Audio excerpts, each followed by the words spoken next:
Let's move on to the AmaZulu King Misuzulu KaZwelithini has filed papers in the Pietermaritzburg High Court to divorce one of his wives. According to the court papers that are in possession of the SABC, the king says their relationship has broken down and there's no reasonable prospect of reconciliation. The king further says in the papers that they have experienced trouble in their marriage on several occasions and had tried to restore their relationship without success. The SABC is withholding the name of the wife to protect the identity of their children.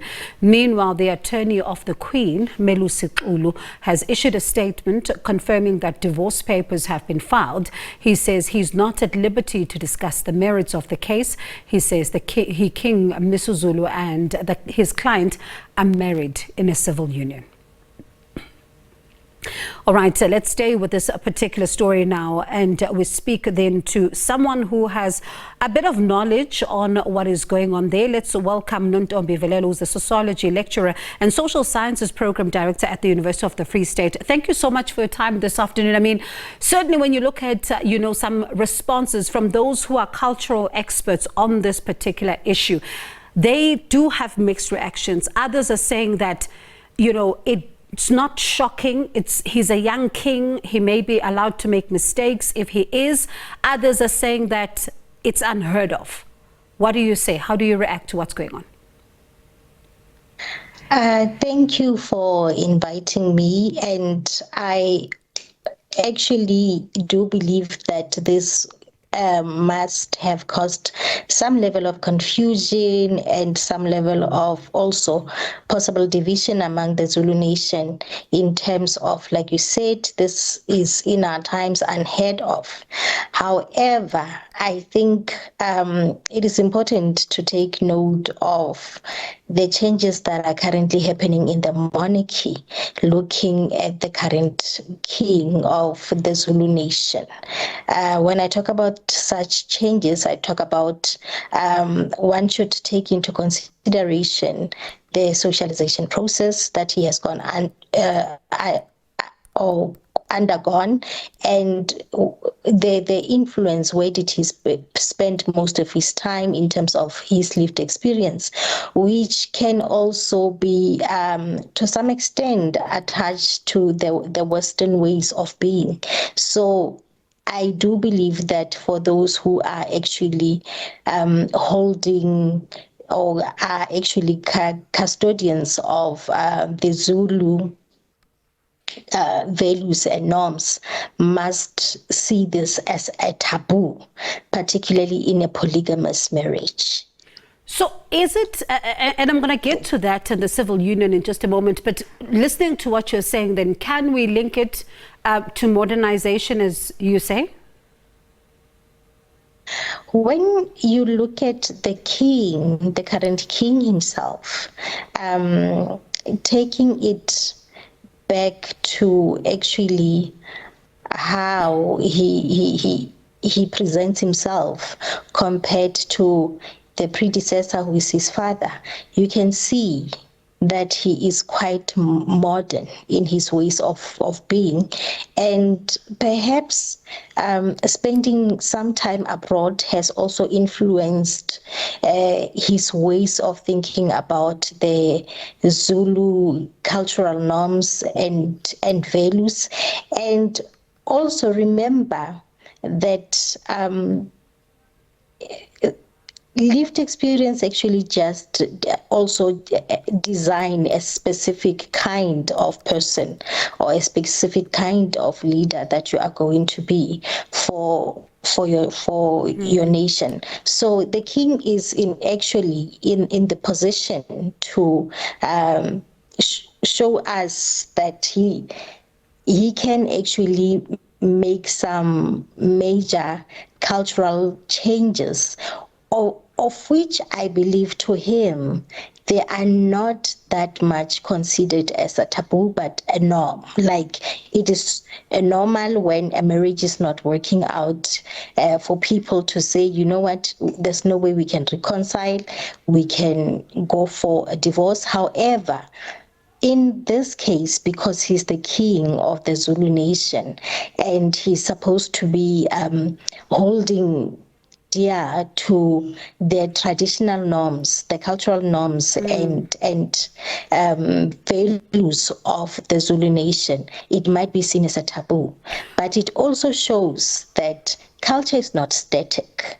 Culture does evolve as society evolves. And I suppose then the position of the AmaZulu nation on the issue of divorce, as some, even on social media have been reiterating that for them, they grew up knowing that there is no divorce in the AmaZulu nation. I suppose now that changes.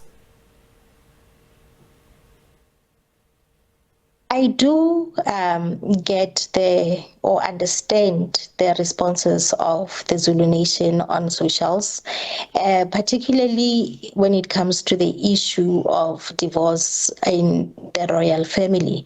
Because when you look at South Africa, actually the Zulu Nation is one ethnic group that is still holding on to the traditional or cultural values, norms, and ways of being. So previously what would happen would be a man actually taking in a polygamous relationship, taking another wife, if ever there's a wife whereby the marriage is not working out, and that wife will still be in the kraal of the royal family, but will be replaced by another woman, and she would still remain within the family as a member of the royal family. However, in this instance, it shows that the position of power that the king has in a nation actually puts him in a position to actually change traditional norms or cultural norms and values and understanding, which is often, when I look at the situation, people can feel like he is actually diluting the Zulu culture with his Western ways of being. So does it change the positions? And I ask this because one would, let's say maybe you are wife number 2, wife number 4, and then he decides maybe to say maybe wife number 7. Let's say if you're a king, you decide wife number 7 is the one that I'm now going to divorce.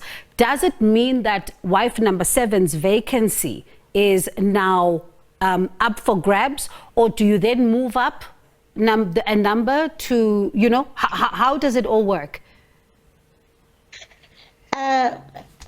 With royal marriages, one thing that people should always bear in mind is it is not often based on personal sentiments. Mm-hmm. It is based on tying up the kinship relations with another kingdom or another tribe.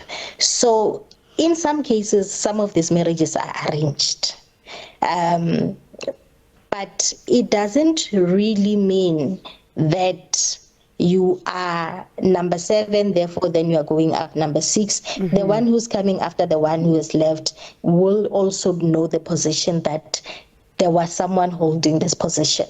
The only thing that people should remember with royal family marriages, the aim is to strengthen relations with other kingdoms, and that's whereby a king is at a certain point expected to marry someone, a woman from a royal family, for one, in the context of heterosexual relations.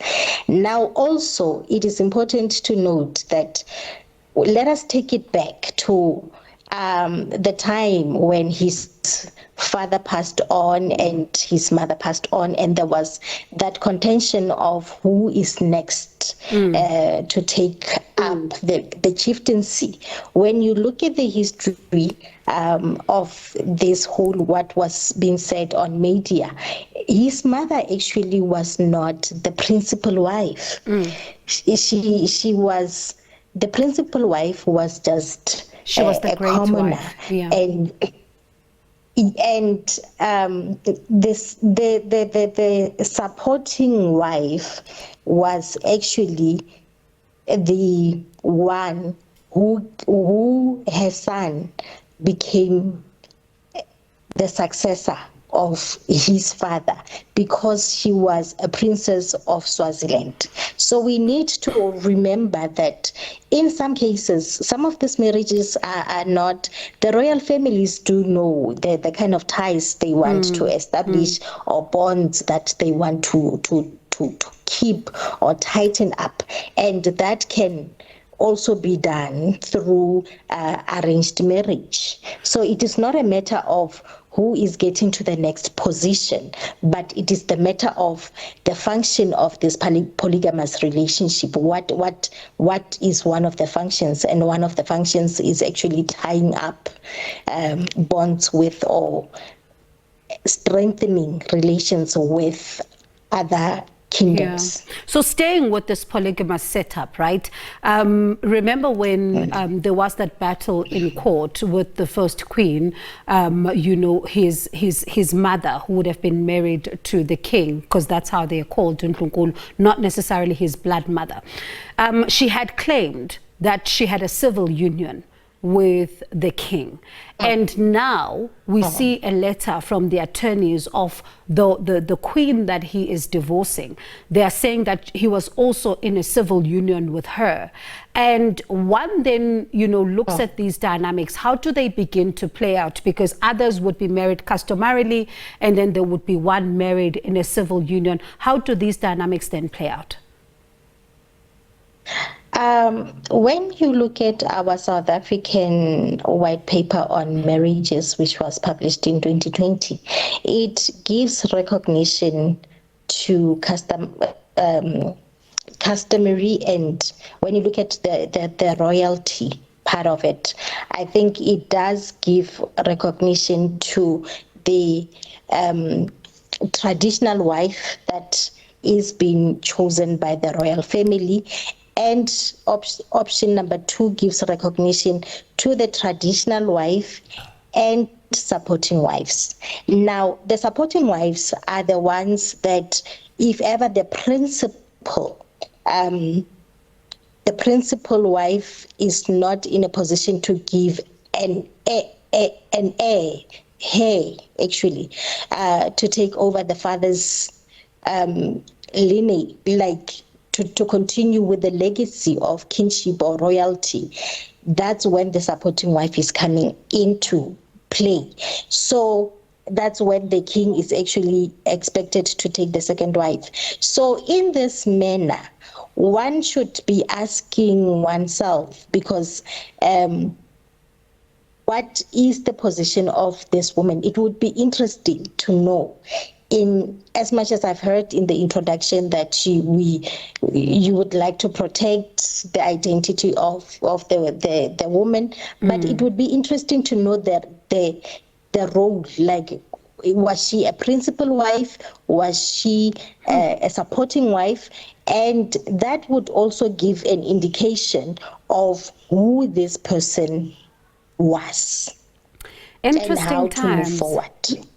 Definitely interesting times, as you say, you know, that some will frown upon this decision, but others will say, no, if a marriage is not working, why keep it? So certainly quite an interesting conversation. So thank you so much for just helping us understand initially what's going on here. And certainly this story will continue to get reaction there. That is Nontombi Velelo, who's a sociology lecturer and social science program director at the University of the Free State.